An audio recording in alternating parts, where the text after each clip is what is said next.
नमस्कार साथियों, UPPCS mains का जीएस 3 का पेपर आज हो चुका है। उसका हम डिस्कशन करेंगे। इससे पहले सबसे पहले मैं कहना चाहूँगा कि आपने पूरे वर्ष भर बहुत अच्छी पढ़ाई की होगी, लेकिन सबसे ज़्यादा जो मायने रखता है कि परीक्षा हॉल में आप कितने शांत चित्त से अपने सारी पढ़ी हुई चीज़ों को अच्छे सचित्र और बखूबी तरीके से अपने उत्तर पुस्तिका में उतार पाते हैं, यही मायने रखता है। तो उम्मीद है कि आप संयमित रूप से अच्छे उत्तर लिख रहे होंगे और अपने भविष्य की जो अपना भविष्य है, सुंदर भविष्य अपने हाथों से निश्चित उसका निर्माण कर रहे होंगे। तो बिना किसी देरी के हम सीधे चलते हैं आंसर डिस्कशन पर। तो सबसे पहला प्रश्न है, खाद्य प्रसंस्करण की आपूर्ति श्रृंखला प्रबंधन में प्रवाह तथा अधोप्रवाह क्रियाओं के प्रमुख आयामों को सोदाहरण चिन्हांकित कीजिए। Highlight the key components of upstream and downstream activities in food processing supply chain management with suitable examples. तो आप जो है इसमें सबसे पहले बताएंगे फूड प्रोसेसिंग क्या है, वहां स्टार्ट करेंगे। फिर उसके बाद अपस्ट्रीम में जैसे आप बताएंगे प्रोडक्शन, जो फूड क्रॉप्स उसका प्रोडक्शन, फिर उसका प्रोक्योरमेंट खरीदारी कैसे होगी, उसका क्वालिटी कंट्रोल यानी कि कौन सी अच्छी गुणवत्ता की फसल है, कौन सी निम्न गुणवत्ता की है, उसके बाद उसको कैसे स्टोरेज करना है, कैसे ट्रांसपोर्ट करना है। और डाउन स्ट्रीम एक्टिविटीज़ क्या है एग्रीकल्चर में या प्रोसेसिंग में, उसका प्रोसेसिंग और मैन्युफैक्चरिंग यानी कि उसको कैसे प्रोसेसिंग किया जाए, कोई भी उत्पाद है उसकी पैकेजिंग, मान लीजिए कोई भी आपका फल फूल या सब्जी है उसको पैकिंग की जाएगी ना बेचने के पहले, फिर उसके बाद डिस्ट्रीब्यूशन एंड वेयर हाउसेज, और सबसे लास्ट में आता है मार्केटिंग एंड सेल्स। ये आपका डाउन स्ट्रीम आएगा। अब इसके आप उदाहरण दे सकते हैं, जैसे आप सेब का उदाहरण लेके आप अप स्ट्रीम और डाउन स्ट्रीम सारी एक्टिविटीज का एग्जाम्पल बता देंगे। दूसरा प्रश्न है, किसानों को प्राप्त प्रदान करने के लिए सरकार द्वारा अपनाए गए उपायों का संक्षिप्त विवरण प्रस्तुत कीजिए। Give a brief account of measures adopted by government to provide adequate credit to the farmers. ऋण प्रदान करने के लिए बात कर रहे हैं, क्या क्या स्कीम सरकार ने लाई है। सबसे पहले आप बताएंगे क्यों ऋण महत्वपूर्ण है, क्योंकि हमारे यहाँ किसान छोटे होते हैं, कोई बड़ी उनके पास बहुत बड़ी खेत या जोत नहीं होती है, तो उनकी आर्थिक सीमाएं होती हैं, इसलिए सरकारी सहायता बहुत ही जरूरी है। तो अब हम उसके बाद बताएंगे कौन कौन सी स्कीम्स गवर्नमेंट लॉन्च की है। सबसे पहले किसान क्रेडिट कार्ड, इसके बाद मॉडिफाइड इंटरेस्ट सबवेंशन स्कीम, जिसके तहत जो लोन्स किसान ले लेते हैं उस पर इंटरेस्ट की छूट दी जाती है सरकार के द्वारा। फिर क्रेडिट गारंटी स्कीम, और उसके बाद एग्रीकल्चर इंफ्रास्ट्रक्चर फंड एक बनाया गया है, इसमें एग्रीकल्चर के लिए सपोर्ट या उसके फाइनेंस करने के लिए इसमें दिया जाता है। फिर एक और स्कीम है प्रधानमंत्री किसान स्कीम, इसके तहत एक कुछ चिन्हित वर्ग के किसानों को, जो निम्न वर्ग के किसान हैं जिनके पास बड़ी जोत नहीं है, उनको कुछ अमाउंट में डायरेक्ट बेनिफिट ट्रांसफर दिया जाता है। ऐसे किसानों को ऋण प्रदान किया जाता है या इकोनॉमिक सपोर्ट दिया जाता है। अगला प्रश्न है, क्या भूदान आंदोलन भारत में भूमि सुधार का एक हिस्सा था। इसके प्रमुख प्रभावों की विवेचना कीजिए। Was the Bhoodan movement a part of land reforms in India, discuss its major effects. तो भूदान आंदोलन विनोबा भावे द्वारा 1951 में ये लॉन्च किया गया था। इसके तहत लोगों को प्रेरित किया गया कि जिसके पास जो जमींदार या जो जिनके पास अत्यधिक जमीनें हैं वो जमीनें अपनी दान करें, और जो जमीन जिनके पास नहीं है, ऐसे जो किसान हैं या फिर जिनके पास बहुत कम जमीन है, उनको दिया जाए ताकि समाज में एक समानता का भाव लाया जाए। तो इसका सबसे मेजर इफेक्ट क्या था, लगभग 4.1 मिलियन एकड़ जो लैंड थी उसका रिडिस्ट्रीब्यूशन हुआ, यानी कि बड़े जमींदार या बड़े जोत वाले किसानों ने उसको दान दिया। फिर सोशल अवेयरनेस, सामाजिक जागरूकता उत्पन्न हुई कि इक्वालिटी के प्रति या फिर और भी सारी अपनी जिम्मेदारी के प्रति। फिर लैंड रिफॉर्म्स इसी से प्रेरित हुए, जो सरकारें थी इस आंदोलन से प्रेरणा लेकर लैंड रिफॉर्म्स ले आई, और जो आप देखते हैं केरला पश्चिम बंगाल इन जैसे इलाकों में वो चीजें लागू हुई। फिर कम्युनिटी पार्टिसिपेशन, किस प्रकार से लोगों ने अपनी गवर्नेंस में अपनी भूमिका निभाई और कलेक्टिव प्रोग्रेस पे बात करना स्टार्ट किया, ये इसका प्रभाव था। फिर एम्पावरमेंट ऑफ मार्जिनलाइज्ड कम्युनिटीज, यानी जो छोटे जोत के किसान थे या जो गरीब थे, निचले तबके के लोग थे, उनके पास भी जमीन का मालिकाना हक आया और उनका भी एम्पावरमेंट हुआ। फिर लेगेसी एंड इम्पैक्ट और पॉलिसी इम्पैक्ट, सरकार भी इस आंदोलन से प्रेरित होकर पॉलिसी, अपनी लैंड रिफॉर्म जैसी पॉलिसी लेकर आई बाद में, तो ये इसके फायदे थे। अगला प्रश्न, नई आर्थिक नीति ने किस प्रकार भारत में रोजगार के ढांचे को परिवर्तित किया है, मूल्यांकन कीजिए। How does the new economic policy change the structure of employment in India evaluate. तो जो न्यू इकोनॉमिक पॉलिसी थी इसका फोकस क्या था 1991 में, इसका फोकस मुख्यतः 3 बिंदुओं पर अगर बात किया जाए, जिसको हम एलपीजी रिफॉर्म्स भी बोलते हैं। उसमें सबसे पहले था कि पब्लिक सेक्टर से प्राइवेट सेक्टर की तरफ इकोनॉमी का झुकाव बढ़ा, और फॉरेन इन्वेस्टमेंट यानी विदेशी निवेश यहाँ पर आके बढ़ने लगा, और लेबर मार्केट में बड़ा परिवर्तन हुआ। इसके जो न्यू इकोनॉमिक पॉलिसी थे इसके जो एम्प्लॉयमेंट पे कहा जाए तो पॉजिटिव और नेगेटिव दोनों इम्पैक्ट थे। पॉजिटिव इम्पैक्ट अगर हम देखें तो सर्विस सेक्टर में एम्प्लॉयमेंट की, सर्विस सेक्टर की बढ़ोतरी हुई, सर्विस सेक्टर में ग्रोथ हुई और उसमें एम्प्लॉयमेंट बढ़ा। एंटरप्रेन्योरशिप बढ़ा, लोगों में नए नए व्यवसाय उत्पन्न करने की इरादे बढ़े। और इसके बाद मैन्युफैक्चरिंग और सर्विसेज में जॉब सबसे ज्यादा बढ़ी। इसका नेगेटिव इम्पैक्ट देखा जाए तो ट्रेडिशनल सेक्टर में लॉस हुआ, यानी जैसे जो कास्ट उद्योग या जो भी छोटे मोटे उद्योग, पुराने परंपरागत उद्योग थे, उनको नुकसान हुआ। लेकिन इसके साथ ही इनकम इनक्वालिटी भी बढ़ी, यहाँ पर लोगों के आयों में असमानता बढ़ी। और जो सबसे ज्यादा इसका नेगेटिव इम्पैक्ट झेलना पड़ा वो एग्रीकल्चर सेक्टर को, क्योंकि जो न्यू इकोनॉमिक पॉलिसी थी इसने मैन्युफैक्चरिंग और सर्विस पे ज्यादा फोकस किया था। अगला प्रश्न है, भारत जनसंख्या लाभांश की अवस्था से गुजर रहा है। इस परिप्रेक्ष्य में देश में बेरोजगारी की समस्या से समुपयुक्त तरीके से निपटने के लिए सरकार द्वारा अपनाए गए उपायों की विवेचना कीजिए। India is experiencing the phase of population dividend. In this context, discuss the measures adopted by government to tackle appropriately the problem of unemployment in the country. सबसे पहले आपने पॉपुलेशन डिविडेंड को डिफाइन करना है, किस प्रकार से जब हमारी जो कंट्री की पॉपुलेशन है एक सर्टेन एज में रहती है, जैसे 15 to 59 एज में है, जिसको वर्किंग एज पॉपुलेशन में, वहां पर मेजर शेयर ऑफ हमारी पॉपुलेशन है। ऐसे में हम पॉपुलेशन का लाभ ले सकते हैं, इसी को जनसंख्या लाभांश कहते हैं। अब कैसे अनएम्प्लॉयमेंट की प्रॉब्लम कैसे है, क्यों जन्मी या क्या कारण है, इसको थोड़ा सा आपको ब्रीफ करना है।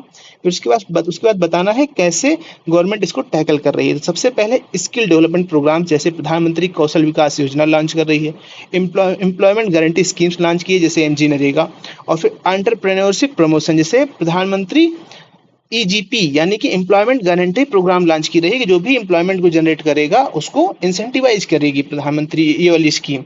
उसके बाद सबसे लास्ट में रूरल डेवलपमेंट स्कीम जैसे आईआरडीपी और स्वर्ण जयंती ग्राम स्वरोजगार योजना, ऐसी चीजों से स्वरोजगार की तरफ प्रेरणा दी जाएगी ताकि अनएम्प्लॉयमेंट जैसी समस्या को खत्म करके जनसंख्या लाभांश का फायदा उठाया जा सके।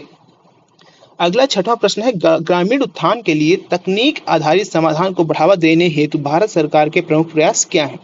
What are the major initiatives of Government of India for promoting technology-based solutions for rural upliftment? तो सबसे पहले आपने बताना है कैसे टेक्नोलॉजी रूरल अपलिफ्टमेंट में हेल्प कर सकती है। उसके नीचे दिए गए कई तरीके हो सकते हैं, जैसे 5G इंटेलिजेंट विलेज इनिशिएटिव, यानी कि इसमें हाई स्पीड इंटरनेट के माध्यम से विलेज की बहुत सारी समस्याओं का निदान किया जा सकता है। कॉमन सर्विस सेंटर, इसमें आप देखते हो कॉमन सर्विस सेंटर पे आदमी अपना मनी विड्रॉ कर सकता है, अपने जन्म प्रमाण पत्र, मृत्यु प्रमाण पत्र या और भी जो गवर्नमेंट डॉक्यूमेंट्स वहां से रिसीव कर सकता है। फिर Bharat net project, digital Bharat Nidhi, इसमें क्या है कि इंटरनेट या हाई स्पीड कनेक्टिविटी के लिए इससे फंडिंग आती है। पीएम वाड़ी, तो इसमें क्या है wifi access to the villages दिया जाएगा, जिससे इंटरनेट कनेक्टिविटी, इंटरनेट पेनिट्रेशन बढ़ेगा और नई टेक्नोलॉजी का इस्तेमाल करते हुए हम गवर्नमेंट की विभिन्न स्कीमों को एक्सेस कर सकते हैं। ऐसे में रूरल अपलिफ्टमेंट होगा। अगला प्रश्न है, डिजिटल अरेस्ट क्या है? विगत 3 वर्षों में भारत में डिजिटल अरेस्ट की समस्या से सर्वाधिक प्रभावित राज्य कौन से हैं? इस दिशा में भारत सरकार द्वारा उठाए गए प्रभावी उपायों का उल्लेख करिए। डिजिटल अरेस्ट एक ऐसी सिचुएशन है जिसमें ऐसा कोई मैलिशियस व्यक्ति किसी दूसरे व्यक्ति को इंटरनेट के माध्यम से उसको या तो धमका कर या तो एक कोई पुलिस के भेष में या तो कोई जांच एजेंसी के भेष में आता है और उसको वो कंट्रोल साइकोलॉजिकली कंट्रोल करता है और उससे कुछ एडवांटेज लेने का प्रयास करता है।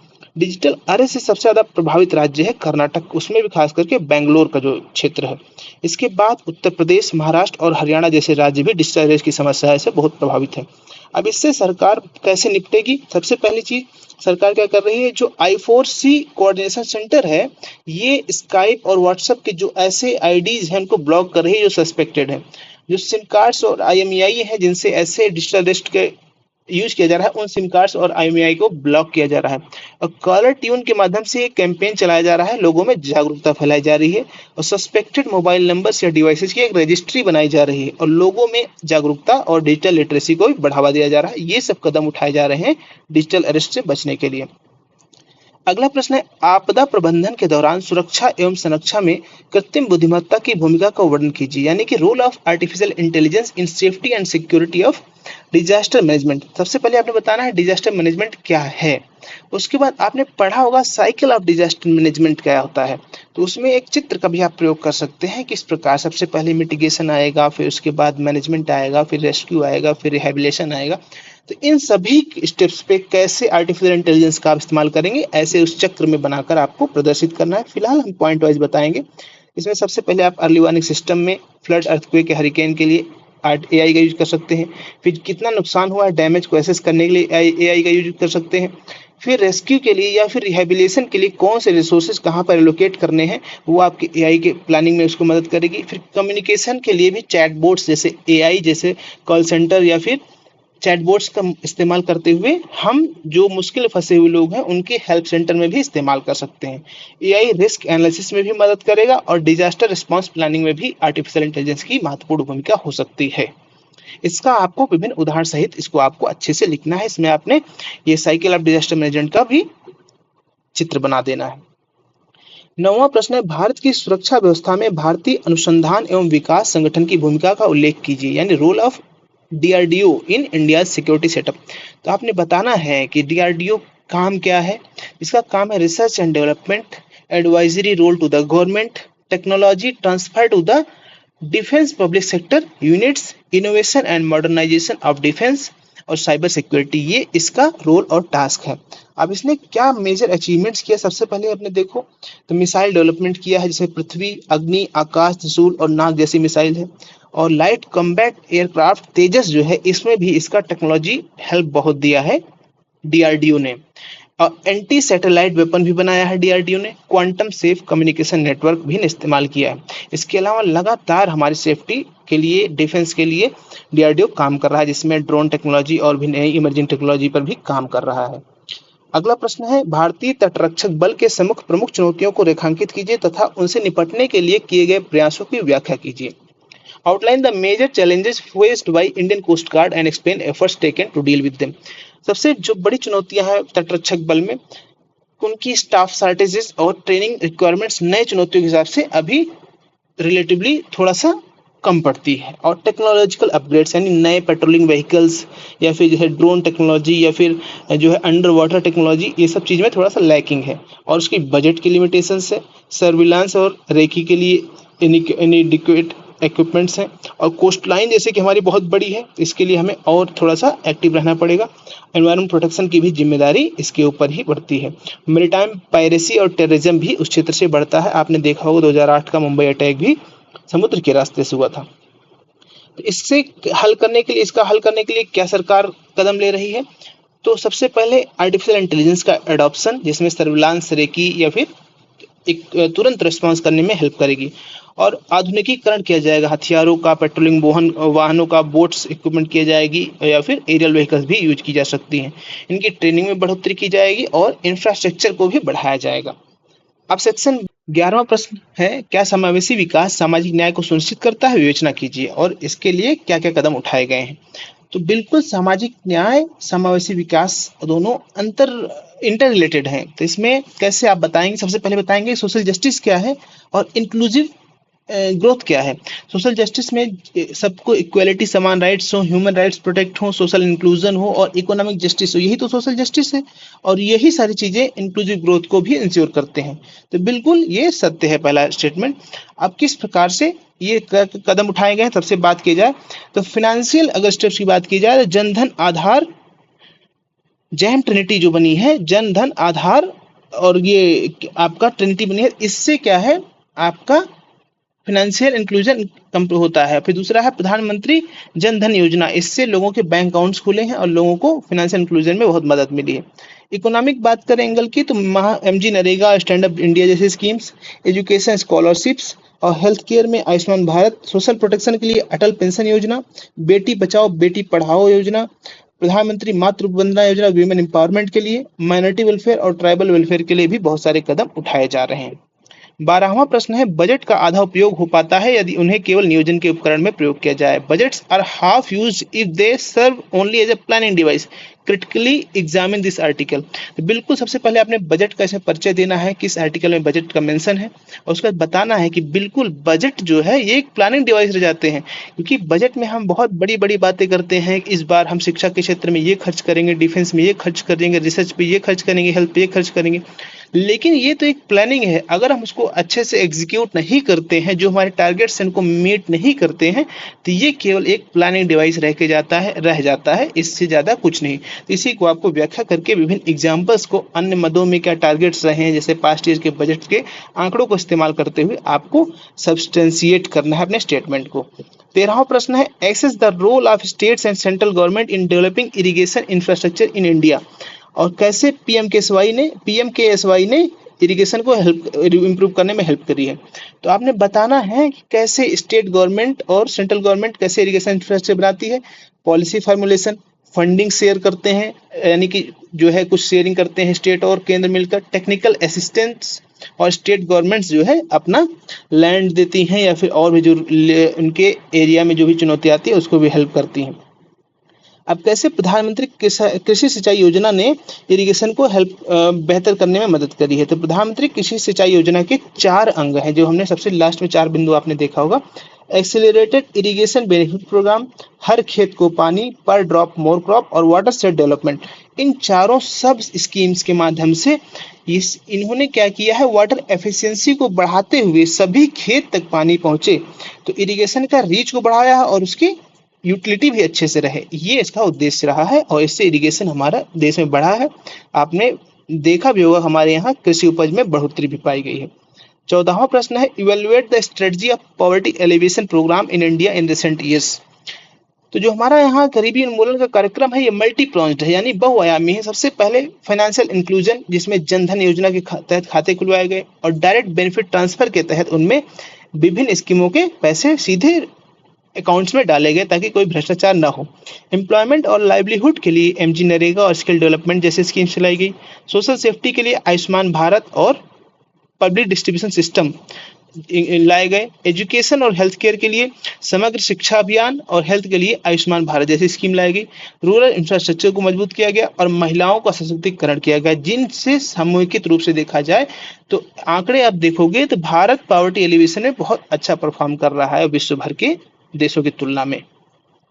अगला प्रश्न है, बफर स्टॉक से आप क्या समझते हैं, क्या भारत में खाद्य सुरक्षा के लिए यह आवश्यक है, व्याख्या कीजिए।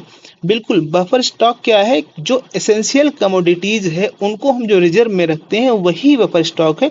ये फूड कॉर्पोरेशन ऑफ इंडिया द्वारा मेंटेन किया जाता है। इसका महत्व क्यों है कि जब कभी सूखा पड़ता है या खाद्य उत्पादन कम होता है तो उसमें फूड सिक्योरिटी के तौर पर ये एक रिजर्व काम करता है। इसके अलावा भी यदि किसान बहुत महंगे दामों में या फिर जो मार्केट में जो कंपनीज है बहुत महंगे दामों में कोई अन्न को या फूड्स को बेचने लगे, तो जो बफर स्टॉक है इसको रिलीज करके हम प्राइस को भी स्टेबल रख सकते हैं। और इमरजेंसी रिस्पांस, यानी कोई डिजास्टर होता है या कोई तबाही आ जाती है जिसमें लोगों के खेतों का नुकसान हो जाता है या फिर कोई भी ऐसा फ्लड आ जाता है, ऐसी स्थिति में भी बफर स्टॉक हमारी बहुत मदद करता है। तो इसको आपने एग्जाम्पल की मदद से व्याख्या करना है।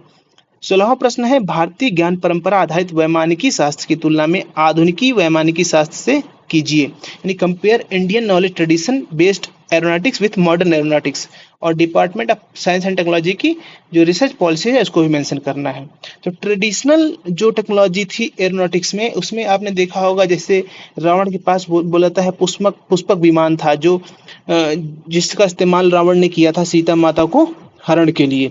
तो ऐसे एंशिएंट टेक्स्ट में भी टेक्नोलॉजीज पाए जाते हैं, कुछ जिक्र पाए जाते हैं, वेद पुराण जो है उनका जिक्र पाया जाता है। हालांकि जो मॉडर्न एरोनॉटिक्स टेक्नोलॉजी है वो साइंटिफिक प्रिंसिपल्स पर बेस्ड है, जिसमें jet engine, missile, launching vehicles का इस्तेमाल करके बनाया जाता है। इसमें जो डिपार्टमेंट ऑफ साइंस टेक्नोलॉजी के जो पॉलिसीज है उसमें सबसे पहली है वो पॉलिसी बनाती है हमारा टारगेट क्या है अगले 5 साल के, 10 साल के, और उसके बाद जो एजेंसीज इसमें काम करती हैं उनको ग्रांट इन एड देती है, यानी फिनेंशियल हेल्प करती है जो एजेंसीज काम करती है, और विभिन्न एजेंसियों को कोलैबोरेशन भी कराती है। इस तरह से एरोनॉटिक्स इंडस्ट्री को मजबूत करने का प्रयास कर रही है department of science and technology. 17वां प्रश्न है, भारत में इकोलॉजिकली सेंसिटिव एरियाज क्या हैं, कौन कौन से हैं, और कौन सी पॉलिसीज गवर्नमेंट ऑफ इंडिया इसके प्रोटेक्शन के लिए ला रही है। सबसे पहले आपने इकोलॉजिकली सेंसिटिव एरिया को डिफाइन करना है कि ये ऐसे एरिया हैं जो हमारे इकोलॉजी को मेंटेन करने के लिए बहुत ही महत्वपूर्ण है। तो आपने बताना है, उसके एग्जांपल्स देखना है, जैसे जो लेक्स हैं या फिर जो आपके वेटलैंड्स हैं या रिवर्स हैं उनके आसपास के इलाका, ऐसे एग्जांपल आपको देना है। पॉलिसी में बात किया जाए तो इको सेंसिटिव जोन्स की पॉलिसी डिक्लेयर की गई है एनवायरमेंट प्रोटेक्शन एक्ट के तहत, जिसमें 3 तरह की एक्टिविटीज़ को अलाउ किया है। प्रोहिबिटेड एक्टिविटी जैसे माइनिंग, मिनरल्स एक्सट्रैक्शन या इन सब चीज़ों को मना किया गया है पूरी तरह से इको सेंसिटिव जोन में। और दूसरी है रेगुलेटेड एक्टिविटी जिसमें ट्री कटिंग, ट्री फेलिंग या फिर होटल या रिजॉर्ट्स बनाने हैं, उसमें रेगुलेटेड होगा, लाइसेंस लिया जाएगा, परमिशन लेकर ही तभी बनाया जाएगा। और तीसरी कैटेगरी है परमिटेड एक्टिविटीज, जिसमें जो पहले से एग्रीकल्चर है इसको अलाउ किया जाएगा, ऑर्गेनिक फार्मिंग को अलाउ किया जाएगा और इको टूरिज्म को अलाउ किया जाएगा। तो ये पॉलिसी है इको सेंसिटिव जोन्स को प्रोटेक्ट करने के लिए।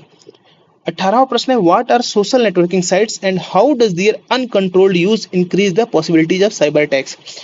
सोशल नेटवर्किंग साइट्स वो इंटरनेट के मीडियम हैं जिससे एक व्यक्ति दूसरे व्यक्ति से कनेक्ट करता है, अपनी भाव को, अपने आंकड़ों को, डाटा को इसको शेयर करता है और इंटरेक्ट करता है। एग्जाम्पल के तौर पर फेसबुक, ट्विटर, इंस्टाग्राम, स्नैपचैट या फिर लिंक्डइन, ऐसे बहुत सारे उदाहरण आपके सामने हैं। अब इसमें क्या क्या चुनौतियां हो जाती हैं, क्यों जो है ये साइबर अटैक्स बढ़ाने में इसका बहुत बड़ा रोल है, क्योंकि जो यहाँ पर ओपन प्लेटफॉर्म है तो इससे हमारे आपके निजी आंकड़े भी जो हैकर्स हैं वो यूज कर सकते हैं, यानी हमारा नाम, फादर्स नेम या हम कहाँ रहते हैं या मोबाइल नंबर्स भी बहुत बार हमारे यूज कर लिए जाते हैं। और जो हैकर्स होते हैं वो फेक अकाउंट क्रिएट कर देते हैं, अपनी आइडेंटिटी को भी छिपा लेते हैं।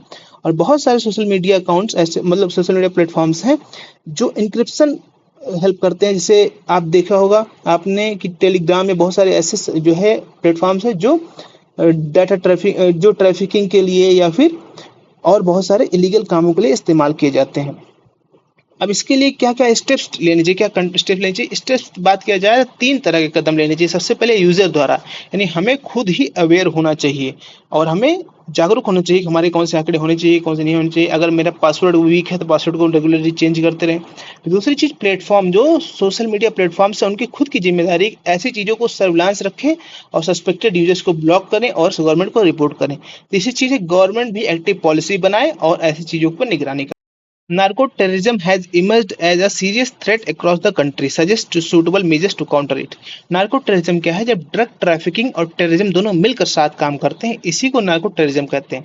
तो कैसे ये एक सीरियस थ्रेट के रूप में उभर आया है, इसको बात करें तो देखिए जो ये नार्कोटिक्स से, जो ड्रग्स वगैरह के उससे स्मगलिंग से पैसा आता है, ये टेररिस्ट को फंडिंग देने में हेल्प करता है, जो हालतता हमारे लिए नुकसानदायक होता है। और इसका सामाजिक इम्पैक्ट भी बहुत नुकसानदायक होता है, क्योंकि लोग नशे में पड़ते हैं, हमारे युवा बर्बाद होते हैं।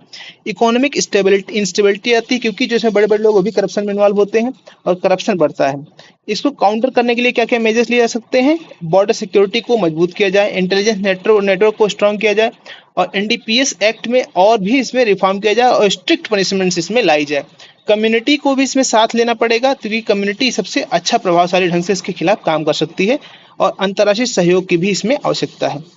अब बात करेंगे 20वें प्रश्न की। भारतीय राष्ट्रीय सुरक्षा परिषद के क्रियाकलापों की व्याख्या कीजिए। Discuss the functions of national security council of India. तो ये national security council of India 1998 में बनाई गई थी। इसके स्ट्रक्चर की बात करें तो ये नेशनल सिक्योरिटी एडवाइजर, जो कि अभी वर्तमान में अजीत डोवाल जी हैं, उनके द्वारा ये हेड की जाती है। इसमें मिनिस्ट्री ऑफ डिफेंस, एमएचए और एक्सटर्नल अफेयर्स और इंटेलिजेंस एजेंसीज के भी सीनियर ऑफिसर्स होते हैं। इसका प्रमुख कार्य की बात करें तो सरकार को सिक्योरिटी पॉइंट्स पर एडवाइजरी देना, उनको सहयोग करना, सुझाव देना और विभिन्न इंटेलिजेंस एजेंसियों और सुरक्षा एजेंसियों में कोऑर्डिनेशन करना, स्ट्रेटजिक प्लानिंग करना, पॉलिसी बनाना। और कभी कोई ऐसी स्थिति आती है जैसे डिजास्टर आ जाता है, टेररिस्ट अटैक होता है, तो ऐसी स्थिति में क्या हमारा short term, long term strategy होनी चाहिए, क्या पॉलिसी होनी चाहिए, इस पर सुझाव देना। तो ये था पूरा हमारा GS3 का एनालिसिस और सॉल्यूशन। उम्मीद है आपने इससे मिलते जुलते इन बिंदुओं का इस्तेमाल किया हुआ होगा और अच्छे से आपने पेपर दिया होगा। आगे की पेपर की शुभकामनाओं के साथ बहुत बहुत धन्यवाद।